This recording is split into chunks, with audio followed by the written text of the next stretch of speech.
Et place à notre invité. Bonsoir Anouchka Delon. Bonsoir. Merci d'être avec nous ce soir. Alors tout le monde a été stupéfait de découvrir cette guerre chez les Delon. Revenons sur ce qui s'est passé ces derniers jours avec Sophie de Vessières. Entre le frère et la sœur, 3 jours de reproches et de mise en cause par médias ou avocats interposés. Tout commence jeudi avec Anthony. Dans une interview à Paris Match, il annonce avoir déposé une main courante contre sa sœur. Leur père Alain Delon aurait passé des tests et ne serait plus totalement lucide, chose qu'Anouchka aurait dissimulée. Elle nous a caché ses résultats pour des intérêts personnels. Le jour même, Anouchka Delon porte plainte pour diffamation, dénonciation calomnieuse, menaces et harcèlement. La fratrie se déchire. La fortune d'Alain Delon pourrait atteindre plusieurs centaines de millions d'euros.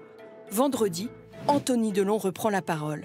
Il accuse sa sœur de pousser leur père à quitter la France pour aller vivre en Suisse, uniquement pour des raisons fiscales. La crainte de ma sœur, c'est quoi? Eh ben, c'est qu'il soit redéfini comme citoyen français.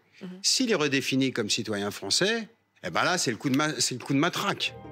Le système fiscal suisse sur les successions est effectivement favorable à Anouchka Delon. Mais l'avocat de la jeune femme dément catégoriquement toute manipulation de la part de sa cliente. Avant de venir ici, Anouchka Delon, vous étiez avec votre père dans sa propriété de Douchy, dans le Loiret. Exactement, oui. Comment va-t-il? Pas bien, il est mal. Il est effondré de voir que sa vie intime soit jetée à la vue de tous comme ça. Et ça me brise le cœur de le voir comme ça. Il a conscience donc de ce qui se passe autour de lui, que ses enfants se déchirent? Il voit tout, il lit tout. C'est pour ça qu'il est effondré. Je trouve que c'est une honte. J'ai honte. J'ai honte que notre vie de famille, que notre vie intime soit étalée comme ça. Vous allez tout de même répondre à votre frère. Ce soir, il a révélé un courriel du procureur disant que votre père n'a plus de discernement, qu'une procédure de mise sous tutelle ou curatelle est demandée. Avez-vous menti à vos frères en dissimulant des résultats médicaux? Depuis l'AVC de mon père, mes frères et moi avions accès aux mêmes informations. Sur toute la longueur depuis 2019, pardon, excusez-moi, depuis son AVC.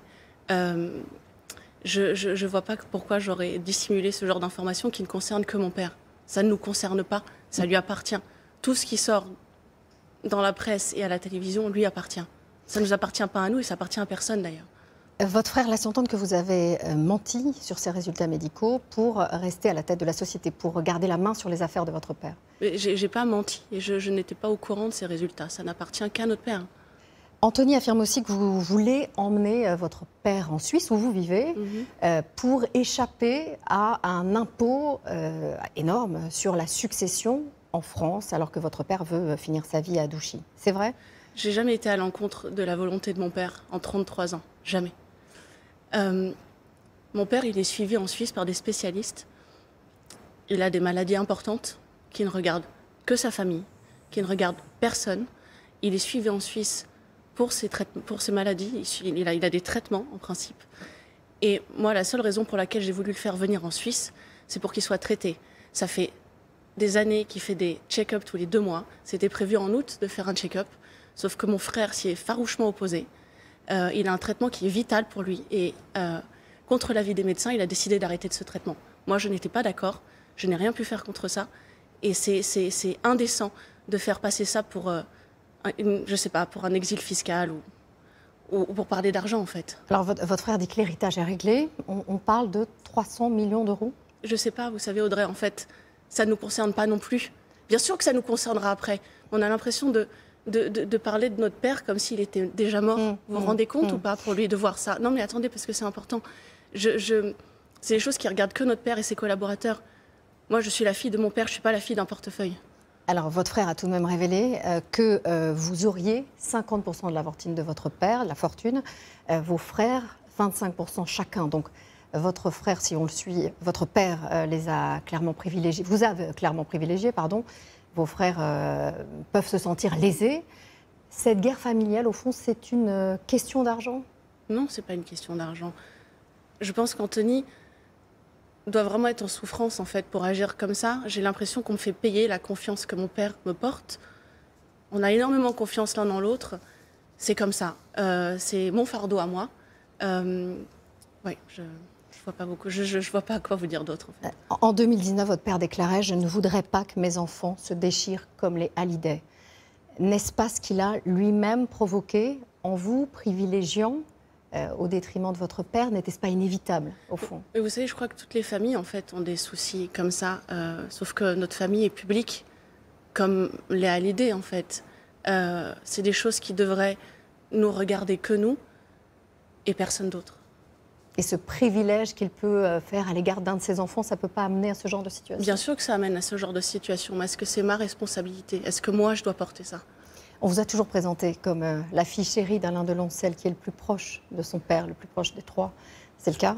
Ben oui, bien sûr que c'est le cas. J'ai énormément de chance d'avoir mon père dans ma vie. J'ai énormément de chance de l'avoir rencontré. Voilà, je sais qu'il est devant sa télé ce soir, qu'il nous regarde. Je fais ça pour lui, je fais ça pour moi aussi. Et je l'aime de tout mon cœur et ça ne changera jamais. C'est une honte de remettre ça en question. C'est Vraiment. cette préférence que vous pensez payer aujourd'hui? Bien sûr.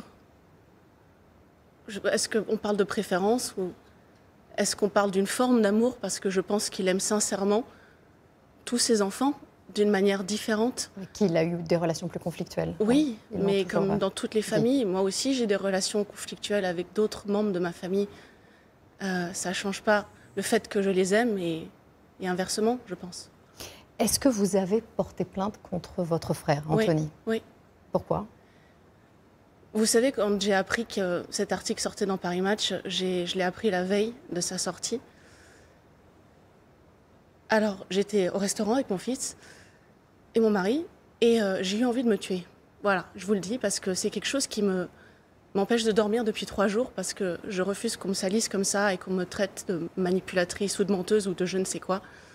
Bien sûr que je porte plainte. C'est une horreur de porter plainte contre son propre frère. C'est terrible. Je ne pensais jamais arriver à quelque chose comme ça dans ma vie. Il m'oblige à le faire. Je suis obligée de le faire pour moi, pour ma famille. Et donc pour diffamation, j'imagine. Oui. Votre père aussi porte plainte contre son Ah, fils? ce que mon père fait, ça le regarde lui. Vous ne le savez pas? Il a toujours... il voit ça avec ses avocats. Il a toujours décidé de ce qu'il faisait. C'est pas aujourd'hui que ça va changer. La seule façon de mettre un coup d'arrêt à tout ça, ce serait que Alain Delon s'exprime publiquement. En est-il encore capable? Bien sûr qu'il en est encore capable. Il est fatigué, il est malade.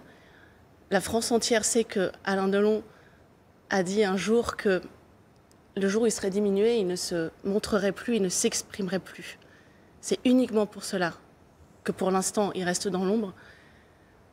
Le procureur parle d'un discernement totalement aboli. C'est une expertise médicale qui dit ça. Ce qui voudrait dire qu'il n'a, pour employer des mots de tous les jours, plus toute sa tête. Ah, je ne suis pas d'accord avec ça. Mon père est diminué physiquement, comme quelqu'un qui a eu un AVC et qui a fait un hématome sous-dural. Il a du mal à parler parce que sa maladie fait qu'il est en train de perdre sa voix progressivement. Déjà, les Français ne devraient pas le savoir, en fait. On a un peu violé son intimité déjà à étaler ça, et même moi, je la viole en vous parlant comme ça. Mais vous teniez à répondre à votre frère ce soir à ces accusations. Je fais ça pour mon père et je fais ça pour moi. Merci beaucoup, Merci Annick Delon, d'avoir beaucoup. été avec nous ce soir.